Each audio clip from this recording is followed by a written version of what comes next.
النِّسَاءُ إِلَّا لِلَّهِ وَمَنْ تَزَوَّجَهَا لِمَالِهَا لَمْ يَزِدِ اللَّهُ إِلَّا فَقْرًا إِلَى الْآخِرَةِ أو كما قال علیہ الصلوۃ والسلام۔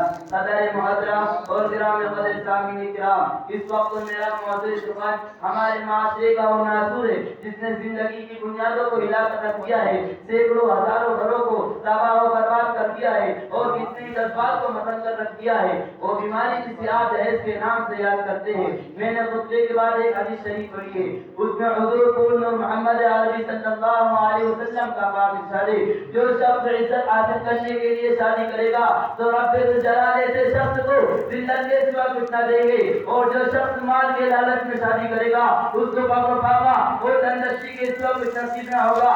اسلام کے پاسبانوں، آج ہندوستان کے اندر اور خاص طور سے ہمارے معاشرے میں جہیز ایک ایسا ناصور بن گیا جو ایک ہتھیار سے زیادہ خطرناک اور مہلک ثابت ہوتا جا رہا ہے۔ اس منحوس جہیز کی بنیاد پر ہندوستانی معاشرے میں روزمرہ اخبارات کی رونق ریزہ بن کر یہ سرخیاں چھپتی ہیں کہ خدا شوہر نے اپنے سسرال والوں سے اسکوٹر نہ ملنے پر اپنی نئی نویلی دلہن کو جلا دیا، خدا شخص نے مزید جہیز کا مطالبہ پورا نہ کرنے پر اپنی بیوی کو موت کے گھاٹ اتار دیا۔ عجب ماجرائے حضرات دیکھیے، عجب ماجرائے حضرات دیکھیے، داماد مانگتا ہے خیرات دیکھیے۔ پیارے دوستو، اخبارات کی یہ سرخیاں ابھی غیر قومی کے بارے میں نظر آتی تھی، مگر افسوس سدا افسوس کہ رفتہ رفتہ ہمارے اسلامی معاشرے کے اندر بھی وبا پھیل چکی ہے۔ آج اخبارات کے اندر جہیز کے لیے بھیڑ چلنے والی کہیں فاطمہ، کہیں رضیہ، کہیں شبنم و فرزانہ اسلامی شریعت کے نام لے سے کہہ رہی ہے، کاش ہماری اسلامی شریعت کتابوں اور وعدوں کے بجائے عمل میں آ جاتی۔ پیارے دوستو اور اسلام کے نوجوانوں، اور رب الجلال کی جانب سے عطا کردہ وہ حسین تحفہ ہے جس نے انسانی زندگی کو رہنمائی بخشی، اسی عورت کے دم سے نظاروں میں خوبصورتی پیدا ہوئی۔ اسی معصوم کلی نے حضرت آدم علیہ السلام کی زندگی سے خوف و وحشت کو دور کیا، مگر ان تمام باتوں کے باوجود ظلم و ستم کی تاریخ شاہد ہے کہ اس سارے پانی میں جتنے مطالب برپا ہوئے ان میں زیادہ تر سینہ بن نازکی پر کیے گئے ہیں۔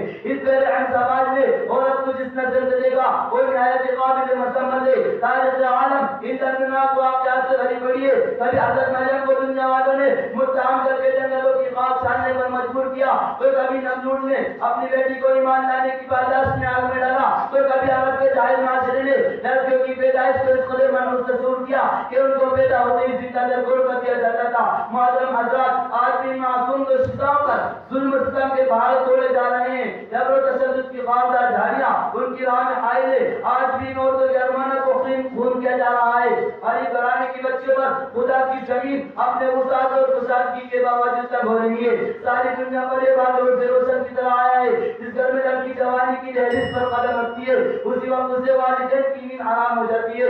زندگی کا ہر ہنگامہ صاف بن کے ڈسنے لگتا ہے۔ ایک طرف لڑکی کی اٹھتی ہوئی جوانی ہوتی ہے تو دوسری طرف اس بھینڈے کی اٹھتی ہوئی نگاہیں ہوتی ہے، تیسری طرف پڑوسی کی چہری گولیاں ہوتی ہے۔ والدین اس گلاب کے پھول کو سجانے کے لیے جب کسی لڑکے کی تلاش کرتے ہیں تو جہیز کے مطالبات ان کے ارادوں کو ہی مسمار کر دیتے ہیں۔ ارے جہیز کے ٹھیکیداروں، کان کھول کر سن لو، ذرا دیکھو، سید الانبیاء تاجدار وطحا احمد مصطفیٰ محمد مصطفیٰ صلی اللہ علیہ وسلم کے پیاری اور لانڈی بیٹی حضرت فاطمہ رضی اللہ عنہا کا عقد مسعود اس انداز سے ہوتا ہے کہ جسم پر جو چادر اس میں 16 پیوند لگے ہوئے ہیں اور بنت رسول ہونے کے باوجود پیادہ پاشیر خدا حیدر کرار رضی اللہ عنہ کے عرض جاری روانہ ہو رہی ہے۔